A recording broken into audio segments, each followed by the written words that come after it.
Bienvenidos a otra clase del canal. Mi nombre es Alejandro D'Angelo. Si todavía no te suscribiste, puedes hacerlo en el icono que aparece en la región inferior derecha de tu pantalla. En el día de la fecha vamos a hablar un poco de lo que se denomina ictericia. ¿Y qué es la ictericia? Bueno, básicamente es la coloración amarillenta de la piel y mucosas ocasionada por un aumento de los niveles de bilirrubina en sangre. Tenemos que tener en consideración que la concentración normal es de 0,3 a 1 miligramos por decilitro, ¿sí? En este punto nos ayuda a diferenciar diferentes conceptos. Hablamos de ictericia cuando evidentemente hay una evaluación de los niveles de bilirrubina en sangre, y hablamos de pseudoictericia cuando, digamos, no está presente la alteración de la bilirrubina y no hay un aumento de la misma en la sangre. Pero tenemos que tener en consideración que hablamos de una ictericia subclínica que puede estar referida a lo que serían los niveles de bilirrubina en la sangre cuando tenemos un valor de 1 a 2 miligramos de aumento de bilirrubina en la sangre, pero a su vez también se habla de ictericia subclínica cuando se encuentra afectada la coloración amarillenta de las mucosas, no así de la piel, ¿sí? Hay algunos libros que hablan de un determinado concepto y hay otros que hablan de otro determinado concepto, pero para que tengamos en consideración ambos al momento de realizar una definición de este tipo de terminologías. Lo que tenemos que hacer entonces es un diagnóstico diferencial con la pseudoictericia, que puede ser ocasionada por la tinción a nivel de la piel por diferentes consumos de alimentos como las zanahorias o el tomate o el zapallo, que pueden producir una hipercarotinemia, ¿sí? Un pigmento que se deposita a nivel de la piel y puede ocasionar un cambio de coloración leve, pudiendo llegar a confundirnos con un cuadro de ictericia. A su vez también diferentes drogas como la tebrina, que es un antipalúdico, y la furosemida, que es una tinción, puede llegar a producir un cambio en la coloración de la piel.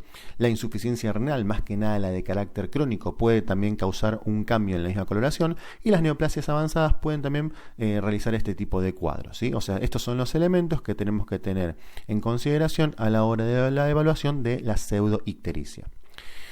Acá tienen una imagen de cómo se vería una persona con ictericia y una persona de carácter normal. Fíjense que la tinción amarillenta no afecta solamente la piel, sino también afecta a nivel de las escleras.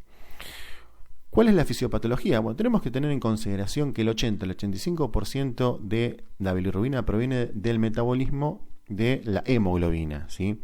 Y un 15 a 20% es producto del metabolismo de la mioglobina y de la eritropoyesis ineficaz. A su vez tenemos una división de las características de la bilirrubina que puede ser indirecta, al ser hidrófoba y generalmente ligada a la albúmina, o ser directa, o sea, ser hidrosoluble, y que esta tiene la particularidad de que filtra libremente a nivel renal, no así la indirecta, porque al estar ligada a la albúmina no puede atravesar el glomérulo. Tenemos que tener en cuenta también que luego de su formación y de su liberación es captada por la porción sinusoidal del hepatocito, y en esa captación intervienen dos ligandinas, la ligandina I y la Z, y es en este punto donde puede aparecer una enfermedad como la enfermedad de Hilbert de carácter genético y que puede, digamos, producir ictericia en episodios de estrés, ¿sí? Y que es una patología de carácter benigno, o sea, habitualmente no hay un tratamiento disponible, pero tampoco produce ningún tipo de alteración secundaria. Esto es una problemática que se produce a nivel de la captación. Bueno, a nivel del almacenamiento y más precisamente la conjugación, podemos encontrar otra patología denominada de Crigler-Najjar, tipo 1, tipo 2, dependiendo del déficit de ácido glucurónico, que es este déficit lo que produce una alteración en la conjugación y lo que da origen también a la enfermedad. A su vez también en la excreción podemos encontrar los síndromes del rotor o del Dubin-Johnson, que en este punto también produciría una ictericia de carácter hepático, pero específicamente en un trastorno producido a nivel de la excreción de la bilirrubina al flujo biliar, ¿sí? Estos son las diferentes patologías que podemos encontrar a nivel hepática per se. Entonces podemos definir, digamos, o podemos clasificar a las ictericias como prehepáticas, donde hay una producción excesiva ocasionada por hemólisis, por eritropoyesis ineficaz, o sea que se destruye más rápido, por ejemplo, a nivel del vaso, o por reabsorción de grandes hematomas. Una disminución del aporte de bilirrubina en enfermedades como, por ejemplo, la insuficiencia cardíaca congestiva grave.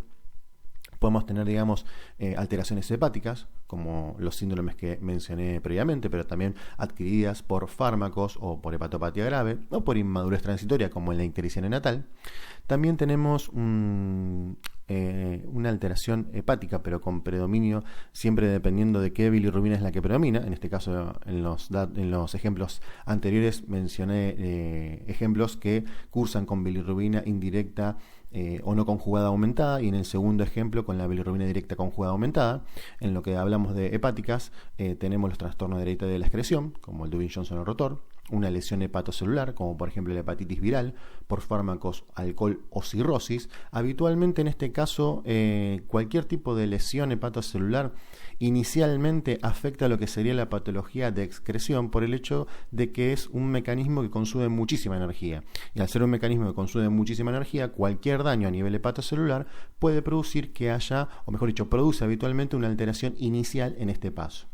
Después también tenemos otras situaciones como la colestasis intrahepática, por fármacos, sepsis o de carácter crónico como cirrosis biliar primaria, colangitis esclerosante, linfomas, etc.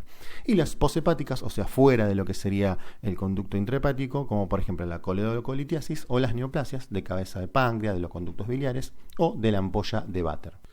Hay que tener en consideración diferentes elementos, como por ejemplo la edad y el sexo. ¿Y por qué? Bueno, tenemos algunos datos epidemiológicos que afirman que antes de los 30 años la causa de la ictericia suele ser viral, y luego de los 50 años habitualmente es producto de una patología mecánica, alguna situación que produzca una obstrucción.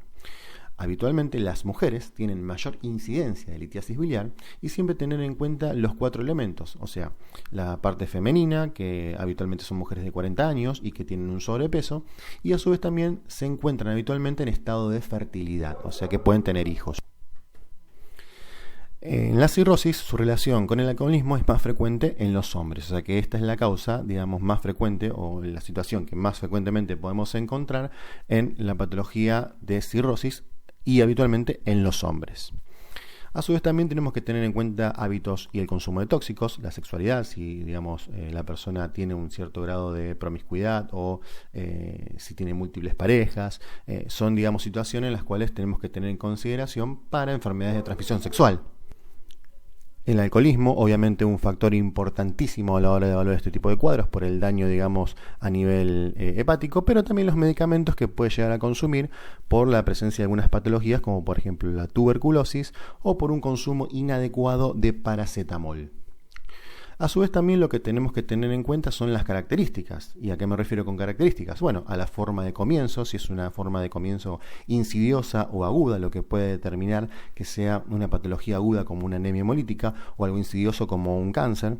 Si existe la presencia o no de fiebre, pudiéndolo relacionar con enfermedades infecciosas, si ha habido alguna exposición o contactos con sangre, que también puede estar relacionado con transmisión, digamos, de carácter sanguíneo de algunas enfermedades, y la presencia de síntomas acompañantes como clásicamente el dolor abdominal nos estaría guiando hacia determinadas patologías, como por ejemplo la colecistitis o la pancreatitis.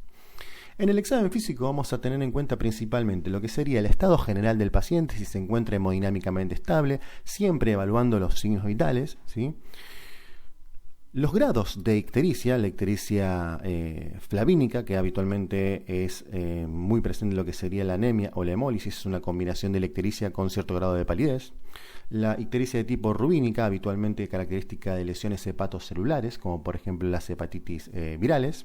Una ictericia de carácter adrenínico, habitualmente consecuencia de una colestasis, generalmente relacionada con patologías obstructivas, y la melánica hace referencia a lo que serían las patologías obstructivas de carácter crónico. En este cuadrito vamos a ver lo que serían los diferentes grados de ictericia. Fíjense que tenemos acá una paciente ictérica, pero con una mezcla de cierto grado de palidez. Una ictericia rubínica, fíjense el color aumentado y rojizo de las mucosas. Una ictericia verdínica, comparable con un verde aceituna, y una ictericia melánica amarillo de tipo parduzco. Estos son los grados que podemos encontrar de diferentes ictericias al momento de realizar el examen físico.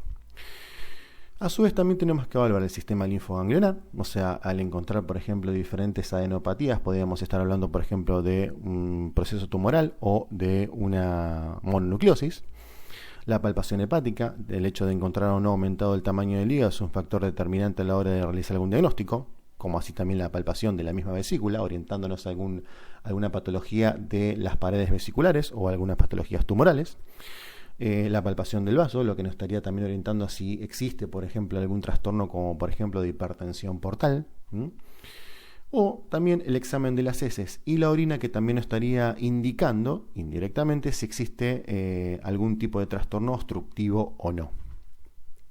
Los datos de laboratorio también son menores, hay que contar con un hemograma en los que nos facilitaría descartar que estemos en presencia o no de una anemia de tipo hemolítico.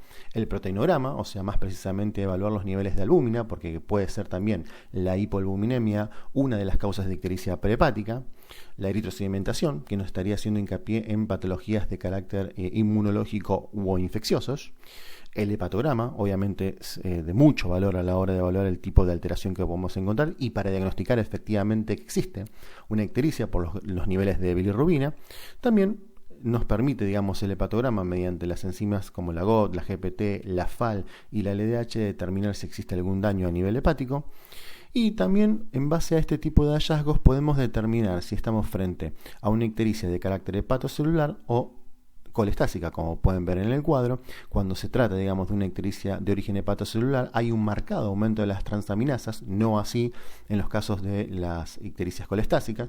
El aumento, digamos, de la fosfatasa alcalina es leve, y así como el aumento de las sales biliares, no así, digamos, en los casos de ictericia colestásica. Y la respuesta del tiempo de protrombina a la vitamina K, si hay un daño celular, hepatocelular, no hay respuesta, y si es colestásica sí lo hay. ¿Sí? Esto tiene que ver con la funcionalidad hepática más que nada. Y a su vez también los diferentes elementos que podemos utilizar para complementar nuestro análisis clínico. En este caso lo más utilizado es la realización de una ecografía, y como pueden ver en la imagen podemos encontrar si es el caso de una afectación a nivel vesicular, la presencia, como pueden ver en la imagen, de barro biliar, o sea un paso previo a la formación de los cálculos que suelen ser hiperecogénicos y con sombra acústica posterior. En el caso de una colecistitis vamos a ver la patología de la pared vesicular y lo vamos a ver como un engrosamiento de la misma, superando los 3 milímetros de diámetro, como pueden ver aquí en este lado, que daría la impresión, digamos, de que hay un aumento del grosor. Pero, digamos, este es un estudio bastante efectivo, de bajo costo, con una sensibilidad muy alta, quizás con un poco menos de especificidad en relación a la tomografía, como pueden ver en esta imagen, donde podemos ver, digamos, un claro aumento del tamaño de la vesícula, con un claro aumento del tamaño del colédoco, que puede verse un poco disminuido o puede ser dificultoso a la hora de realizar una ecografía, ¿sí? Son básicamente los dos métodos de estudio que vamos a utilizar para evaluar un paciente con ictericia y que pueda o que estemos sospechando algún tipo de patología de carácter abdominal. A su vez también no tenemos que olvidar que existen fármacos que pueden provocar ictericia, como por ejemplo los utilizados en la tuberculosis, como la isoniazida, algunos diuréticos como la furosemida, ¿sí? La clorpropamida también es otro elemento que puede provocar ictericia. La utilización de anticonceptivos no es frecuente, pero puede ocasionarlo. Algunos analgésicos como el naproxeno, ¿sí? Y bueno, o el metotrexato en algunos, digamos, algunos fármacos utilizados en lo que serían las enfermedades de carácter autoinmune, pero a su vez todo este tipo de cuadros tienen una cierta afectación a nivel hepático y pueden ser hepatotóxicos, ¿sí? Bueno, espero que les haya gustado el video, no olviden suscribirse y compartirlo, y cualquier duda o comentario pueden dejarlo en los comentarios que figuran más abajo del video. Muchas gracias.